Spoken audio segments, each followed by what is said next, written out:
സാറേ, നമ്മുടെ ആ ബീഹാറിലെ കുടുംബത്തിൻ്റെ അവസ്ഥ എന്തായി എന്ന് നിരവധി പ്രേക്ഷകർ ചോദിക്കുന്നുണ്ട്. പ്രിയപ്പെട്ട പ്രേക്ഷകരെ, നിങ്ങളുടെയൊക്കെ മനസ്സ് വേദനിപ്പിച്ച സംഭവമാണ് ഇന്നലെ നമ്മുടെ മനീഷ് മഹിപാൽ ആലപ്പുഴയിൽ നിന്ന് റിപ്പോർട്ട് ചെയ്ത വാർത്ത. ആ കുഞ്ഞുങ്ങളുടെ 3 കുഞ്ഞുങ്ങളുടെ അമ്മ സൈക്കിളിൽ നിന്ന് വീണു മരിച്ചു. ബീഹാർ സ്വദേശിയുടെ ആ ഭാര്യയെ ഇന്നിപ്പോൾ ബീഹാറിലേക്ക് തിരികെ കൊണ്ടുപോയിരിക്കുന്നു. നമ്മുടെ വാർത്ത വന്ന് മിനിറ്റുകൾക്കുള്ളിൽ, നിമിഷങ്ങൾക്കുള്ളിൽ മന്ത്രി സജി ചെറിയാനും MP KC വേണുഗോപാലും ആ വിഷയത്തിൽ ഇടപെട്ടു. ആ മനുഷ്യനോട് ഒരു മനുഷ്യത്വവും ഇല്ലാത്ത രീതിയിൽ പ്രതികരിച്ച ആ മുതലാളിയെ, ആ അതിഥി തൊഴിലാളിയുടെ മുതലാളിയെ സജി ചെറിയാൻ നേരിട്ട് വിളിക്കുകയും ചെയ്തു. പക്ഷേ എല്ലാ ഉത്തരവാദിത്വവും മന്ത്രി സജി ചെറിയാനും MP KC വേണുഗോപാലും ഏറ്റെടുത്തു. അങ്ങനെ ഇന്നിപ്പോൾ അവരുടെ മൃതദേഹവും വഹിച്ചുകൊണ്ടുള്ള വിമാനം ഇപ്പോൾ പറക്കുകയാണ്. ബീഹാറിലേക്ക് അല്പസമയത്തിനുള്ളിൽ എത്തും.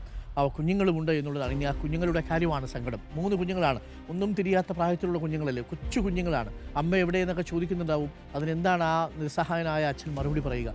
ഒരുപക്ഷെ കുറേ കാലത്തിന് ശേഷമാണ് അങ്ങനെ നിസ്സഹായനായിരുന്ന ഒരു മനുഷ്യനെ നമ്മൾ കാണുന്നത്. 3 കുഞ്ഞുങ്ങളിങ്ങനെ ഒന്നും അറിയാതെ ഇങ്ങനെ പകച്ചു നിൽക്കുകയാണ്. അവരുടെ അമ്മയ്ക്ക് എന്ത് പറ്റിയെന്ന് പോലും അവർക്കറിയില്ല.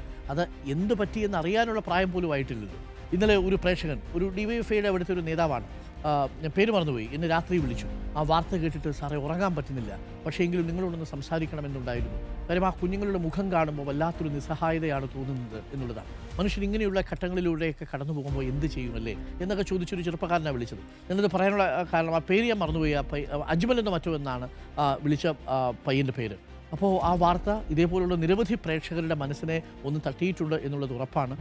അതിൽ KC വേണുഗോപാൽ MP ഇടപെട്ടു. മന്ത്രി സജി ചെറിയാനും വളരെ പെട്ടെന്ന് തന്നെ ഇടപെട്ടു. അതിലൊരു പരിഹാരം ഉണ്ടായിരിക്കുന്നു എന്നുള്ളതാണ്. ചില സമയത്ത് മനുഷ്യൻ നിസ്സഹായരായി പോകുമ്പോഴേ ആ മനുഷ്യരെ കാണുമ്പോൾ നമുക്ക് തന്നെ അങ്ങ് കരച്ചിൽ വരും, അല്ലേ?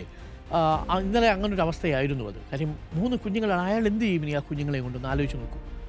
അതും ആ മനുഷ്യനെ തൊഴിൽ ഏൽപ്പിച്ചിരുന്ന മുതലാളി അങ്ങോട്ട് തിരിഞ്ഞു പോലും നോക്കിയില്ല.